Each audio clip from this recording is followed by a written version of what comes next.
I hate to be disrespectful to anyone over the age of 60, but what about that was like attractive to you? What about a woman in her 60s, maybe going on to 70s, gets you going? Yo, what's up everybody? It's your boy, Zach is Black, and we back with another video for y'all. Now I know what you're probably thinking. Zach, what's up with this fly ass suit you got on, man? Well, I am now a licensed therapist, chat. That's right. Do I have the license? No, but neither does Dr. Phil, I think. Is Dr. Phil even a real doctor? I decided to use my newly acquired therapist license. Do therapists have license or do they have degrees? Anyways, my newly acquired therapist license to come on Reddit, the Today I Messed Up subreddit, and look at some stories through the lens of a therapist. So yeah, without further ado, let's go ahead and get into these stories, man. Today I messed up by choosing work over saying a final goodbye to my cat. Well, wait, no. I was about to go into my old ways. I'm a therapist. I would say we all handle grief in different ways. I personally think saying a final goodbye might have helped you, but also maybe choosing work might help you work through your problems. Her name is Mihi. It is really hard to not hate. It is really hard to not hate on you, but I'm a therapist. We all have different unique names for different unique people. Creatures, you know? She is a black, chubby, cheerful cat. Whenever we call her name, she always responds with a meow. No matter where she is in the house, if we call her, she comes to us immediately. Until last month, when we discovered cancer in her. Last night, I dreamt of a cat. I played with it, stroking? Dog. Could you use a different word? Stroking its belly without it biting. You couldn't say, like, petting? Stroking is crazy. That's what I'm saying. Stroke that thing, bro. We rubbed our faces together until I woke up for work. At 10 a.m., my sister messaged me that Mihi might not survive today. Caught up in urgent work, I chose working instead of going back to her. Shit, I mean, tell that cat you gotta go chase the bag. You know what I'm saying? Hey man, cats die, but money's still gonna stay the same. You can get a different cat, but you're not gonna get back that opportunity to get that money. Oh wait, I'm a therapist. I would say, I don't know, take my advice. Fuck it, I think I was right. Until 3:50 p.m. when she told me Mihi had passed. At that moment, the world seemed to stop. I couldn't focus on my work. Wonder why? What have I done? Regretting not saying a final goodbye. Now, I blame myself. Feeling like I've become the adult I despise. Choosing work over the ones I love. And right now, it's 1:30 a.m. and I'm still working. I hated myself even more now. I would say don't blame yourself for your hardworking qualities. You understand that there are unfortunate things that happen in life, and that's just the unfortunate reality of things. But you have the ability to not only manage your way through those things, but also use that as like a fuel to work harder. We all grieve in our own ways, and if this is your way of grieving, I don't think you should blame yourself. Yeah, I know it wasn't ideal, but these are the way things happened, and you just have to navigate through the future knowing you didn't know that your cat was gonna die when you woke up that morning. You were just working off of the information that you knew at the time. I would say don't regret it, don't blame yourself. You did what you could, and frankly, I'm proud of you. Today I messed up by making a move on my friend's mom. The Rizzler? I didn't know we had the Rizzler in the chat, guys. On a more serious note, do you have some personal trauma with a mother figure in your life? On a friend's mom? Don't say friend. You're a liar. You're a liar. Because real friends wouldn't do that. A buddy was having a small New Year's party at his house. We've been chilling for a few hours, drinking, smoking, listening to music, and then all of a sudden my buddy's mom comes in the room to chill with us. My friend, his wife, and his... What? Your friend's old enough to have a wife? Which means you're probably old enough to have a wife. And you're making a move on his mom? Download Tinder or something. My friend, his wife, and his bro left to go make some barbecue. So now it's just me and his mom in the room. Her and I were talking and listening to the music. His mom was probably in her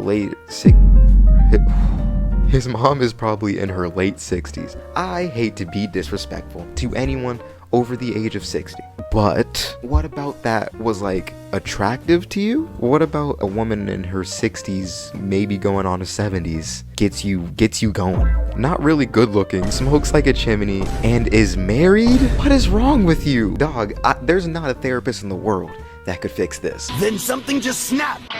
something inside of me. I don't know what the hell came over me last night. Something about her caught my attention, so I sat next to her and put my arm around her. She did not like that at all, and I quickly removed my arm from her. My buddy found out, and so did everyone else. They wanted me to leave the party, which I don't blame them. I don't blame them either, because if you hit on my mom, I think him kicking you out of the party is the best case scenario, frankly. He should have thrown hands with you. Today I messed up by finding my soon-to-be ex-wife's Reddit account. If having a Reddit account is grounds for divorce, Lord Jesus, I better never get married. I've documented my Reddit use, goddammit. Wife asked for a divorce about 3 months back, and the plans to divorce after the house is sold. Really rough for me emotionally, still is. She started posting expectations for her next man on Facebook, Insta, etc. And of course, it felt like jabs at me. That's funny as shit. Hey guys, I'm looking for a better man, a stronger man. Anyone, please.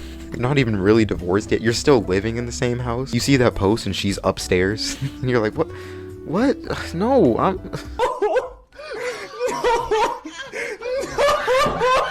Couldn't take the emotional hurt, so blocked her on everything but her phone number, email for divorce, house sale. Never knew her Reddit account. We typically frequented different subreddits, so never really was an issue. Well, today while doom scrolling doom scrolling is such a funny term. Who came up with that shit? It went from me scrolling on Instagram Reels to doom scrolling. Like, whoa man, I'm just trying to pass time. Well, today while doom scrolling was reading a post and it was uncannily familiar. No way she wrote about you. She had you in a r/relationship advice post. That's kind of crazy. Oh wait, I'm a therapist. That's very immature of her. And very immature of you to be writing this Reddit post in response. You're probably deep down hoping that she sees this Reddit post and confronts you about it. Our ages, sexes, same time period, same events, but her perspective. Username checked out with her usual stuff, straight up villainizing me, asking why she still cares. Was she villainizing you or was she describing you accurately from her lens? I don't think you should be more offended about you being villainized. I think that shows a problem in itself. You should be more upset that she sees you that way and figure out how to be better for her. Ripped all of the scabs off the wounds and just fucking collapsed. What? Oh, metaphorical scabs. Oh, you scared me there. I was like, were you a fucking burn victim? What's going on here? I know she still cares for me and is trying to hate me to cope with the breakup. Okay, she's admitted several times. That sounded a little suspicious for a second there. I was like, is she? Or are you just trying to manipulate her? But if she's admitted that, you know, who am I? Who am I to say anything other? It's why I blocked all her shit in the first place. I don't know. I think maybe you're a little right, but you're not completely absolved from all the blame. I feel like I need more information. Could you link the Reddit post that your wife wrote about you so I can see from her perspective? Today I messed up by telling my wife that all of her hobbies are red flags according to a Reddit post. If I'm with a partner, I'm not gonna describe their flaws based on a post on Reddit. Or maybe you could just not bring up that it's Reddit. Hell, you could say TikTok and I would rather that. But if you come to me on some, hey, I read on Reddit that your hobbies are red flags, shut up, you fucking loser. You being on Reddit is a red flag. Except for me. Except when I do it. When I do it, it's cool and funny and unique. When he does it, it's a red flag. I'm cool. Okay, Reddit is cool for me. I was reading this Reddit post that asks which hobbies are red flags. I saw that nearly all of my wife's hobbies were listed, often with large number of upvotes. No way you're judging your wife based on popular opinion. Like, maybe you have a point that a lot of people see it as red flags, but do you see it as a red flag? Without their input, do you see it as a negative and something that you should look out for? If not, then it's probably not a problem, and you're probably just making too much out of this. I thought it was kind of funny because we've been married for years and the hobbies have never been an issue. Then what's the problem? What? This dude really was like, oh, I really need to take this up with her now. Before, I had no problem, no issue with it at all. But now that some Redditors upvoted a couple of posts, I've changed my thoughts. I showed my wife and laughed and said she's a walking red flag. I was laughing at the time, and when I realized she wasn't laughing back, I even showed some of my hobbies were listed also. Uh-oh. Bro was trying to dig himself out of there. He's like, wait. See, video games. Okay.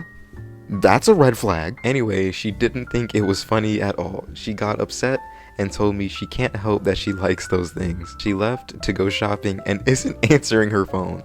Oh, she left you, bruh. She left you, man. You know how they used to do it back in the day when divorces weren't as common and they would just leave? I was learning about that in like a YouTube video. They really could just walk to like a couple of towns down the street and disappear. That was the time to be a deadbeat father, I think, because how are they gonna find you? I'm 10 miles away. That's a 3-day journey for you. From a therapist perspective, if you don't have a problem with them, maybe communicate that with her, being like, I saw these as a joke. I personally love that you do these things. Hobbies are what make people. If somebody said me doing YouTube is a red flag, which admittedly it kind of is, I would feel a little bit hurt. It's like, hey, fuck you. This is something I love and something I enjoy, and I'm gonna keep doing it. Today I messed up by not realizing whose clothing I was commenting on and basically calling them fat and smelly. Sometimes you gotta let these niggas know, because they just don't be aware. Like, if somebody has something stuck in their teeth, I just let them know, because they're not aware. Sometimes you gotta buy them body wash as a birthday present to send a message, you know? I work in a lab, and we recently decided they were going to change the color of our scrubs from blue to red for phlebotomists. Phlebotomists is the people who do blood. I remember this because my friend wanted to be a phlebotomist. Shout out to phlebotomy, man. A woman that works there had a big bag of red scrubs, and she was letting me know that she was taking them to hand out to the phlebotomists. I assume my lab manager had bought these, and she was giving them to hand out. Wait a second, did she give y'all used red scrubs? That's wild, that's wild. I pulled out one and noticed it had a stretch panel in the back, and I was like, oh, this will be nice. They bought them for the bigger girls to wear comfortably. Ooh. I also noticed they had a bit of funk, and it was like, man, you think they would have washed these before they handed them out? There's nothing I can even do therapy-wise with this one. Be considerate of people's feelings and actions. I don't know. She looks at me and says, these are my old scrubs, and I've had them in the back of a closet for years. They don't smell that bad. The fact that you admit that it smells bad, but it's not that bad. If it's bad at all, it's bad. But the fact that you recognize that the scrubs smell bad and still didn't wash them is kind of crazy. You're a funky ass person. You funky. You funky, bro. I turned as red as the scrubs and muttered something about not realizing they were hers and hid in my office for the next hour while my buddy in there cracked up at my stupidity. That is pretty gosh darn comical, and I think that's a great point to end off this video. I hope you enjoyed. Please leave a like if you did, comment if you have anything to say, share if you think somebody might enjoy this, and subscribe if you want to see more. But yeah, that's it. I'll see you guys in the next one. Bye.